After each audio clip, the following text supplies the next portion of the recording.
Hello everybody. Today's story, Adventures of the Wishing Chair by Enid Blyton.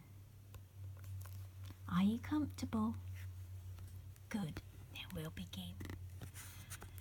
Chapter 1. The Strange Old Shop. The adventures really began on the day that Molly and Peter went out to spend 35 pence on a present for their mother's birthday. They emptied the money out of their money box and counted it. 35, said Peter. Good. Now what shall we buy, Mother? Mother loves old things, said Molly. If we could find an old shop somewhere, full of old things, you know, funny spoons, quaint vases, old glasses and beads. Something of that would be lovely for Mother. She would love an old tea caddy to keep the tea in, I'm sure, or perhaps an old vase. All right, said Peter. We'll go and find one of those shops this very day. Put on your hat and come on, Molly. Off they went and ran into town. It's a shop with the word antiques over it that we want, said Peter. Antiques mean old things. Just look out for that, Molly.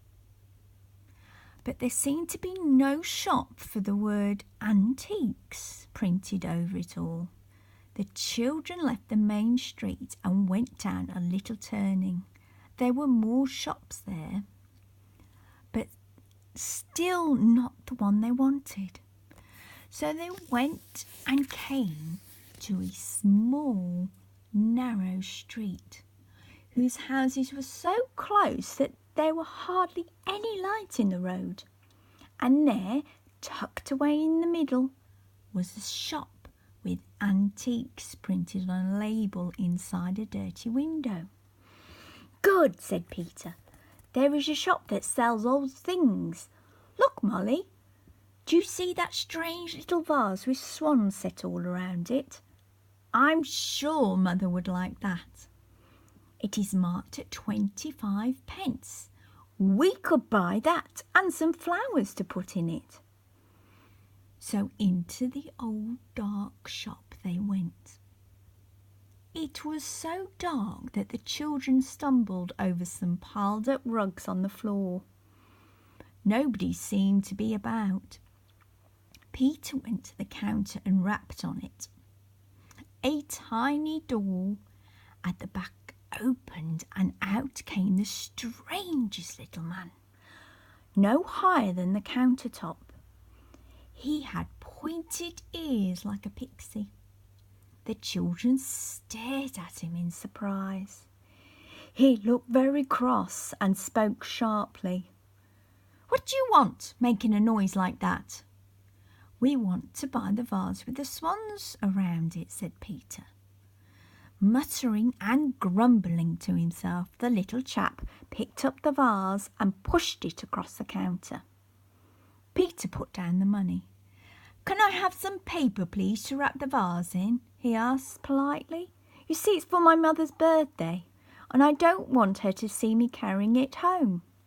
Grumbling away to himself, the little man went to a pile of boxes at the back of the shop and began to open one to look for a piece of paper.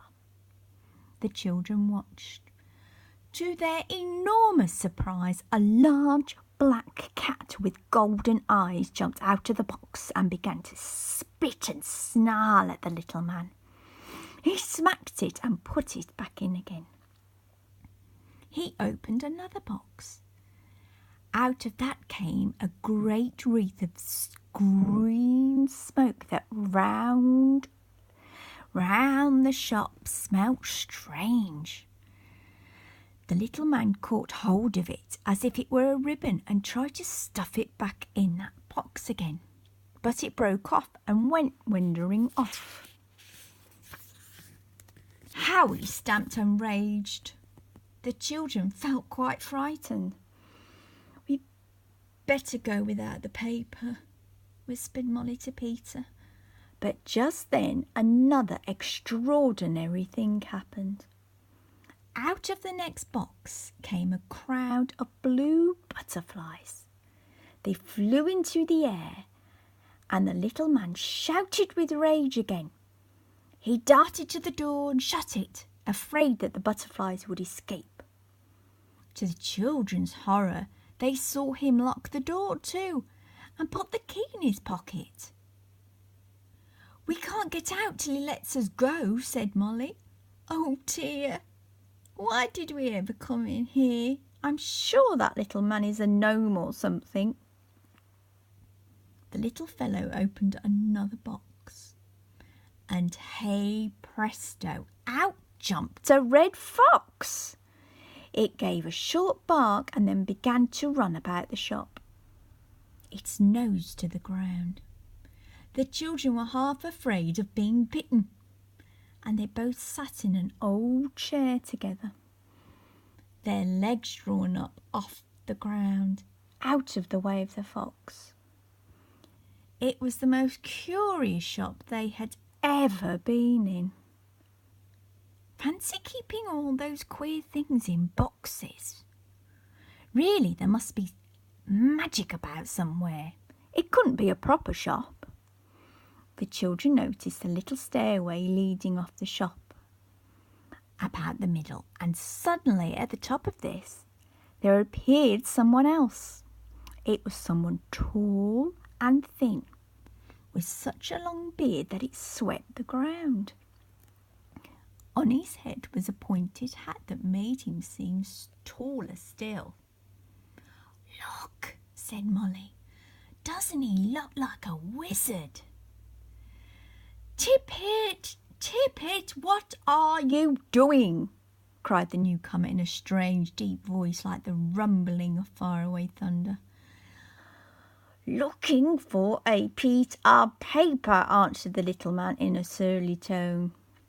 "And all I can find is butterflies and foxes, a black cat and—" "What? You dared to open those boxes?" shouted the other angrily. He stamped down the stairs and then saw the children. "And who are you?" he asked, staring at them. "How dare you come here?" "We wanted to buy this vase," said Peter, frightened. "Well, seeing you are here, you can help Tippet to catch the fox," said the tall man, twisting his beard up into a knot and tying it under his chin. "Come on." "I don't want to," said Molly. "He might bite me. Unlock the door and let us out." "Not till the fox and all the butterflies are caught and put into their boxes again," said the tall man. "Oh dear," said Peter, making no movement to get out of the chair in which he and Molly were still sitting with their legs drawn up. "I do wish we were safely at home." And then the most extraordinary thing of all happened. The chair we're in began to creak and groan, and suddenly it rose up in the air with the two children in it. They held tight, wondering whatever was happening. It flew to the door, but that was shut. It flew to the window, but that was shut too. Meantime, the wizard and Tippet were running after, crying out in rage, "How dare you use our wishing chair?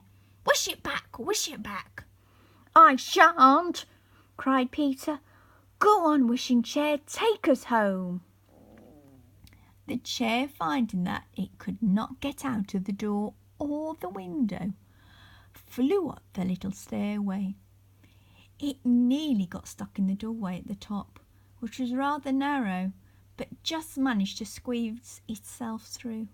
Before the children could see what the room upstairs was like, the chair flew to the window there, which was open, and out it went into the street.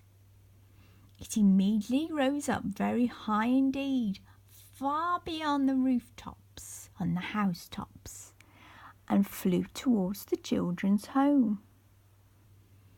How amazed they were, and how tightly they clung to the arms. It would be dreadful to fall.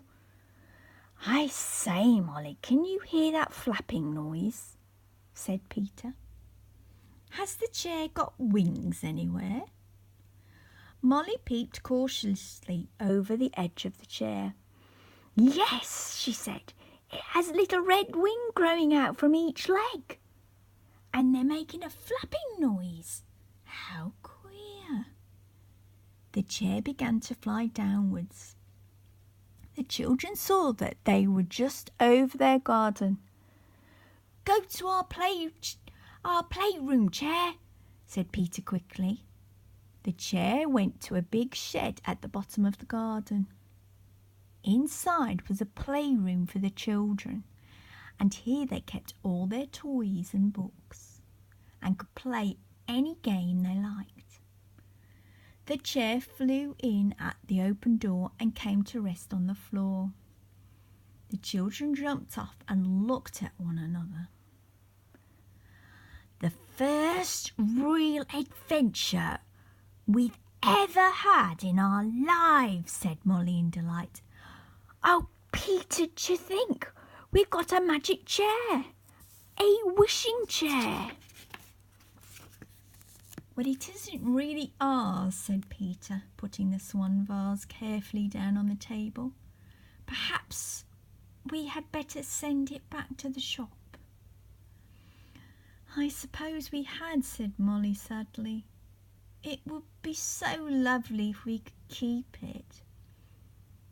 "Go back to the shop, chair," commanded Peter. The chair didn't move an inch. Peter spoke at it again. Still the chair wouldn't move. There it was, and there it stayed, and suddenly the children noticed that its little red wings had gone from the legs. It looked just like an ordinary chair now. "See, Molly, the chair hasn't any wings," cried Peter. "It can't fly. I expect it's only when it grows its wings that it can fly. It must have just grown them when we were sitting in it in the shop. What luck for us!"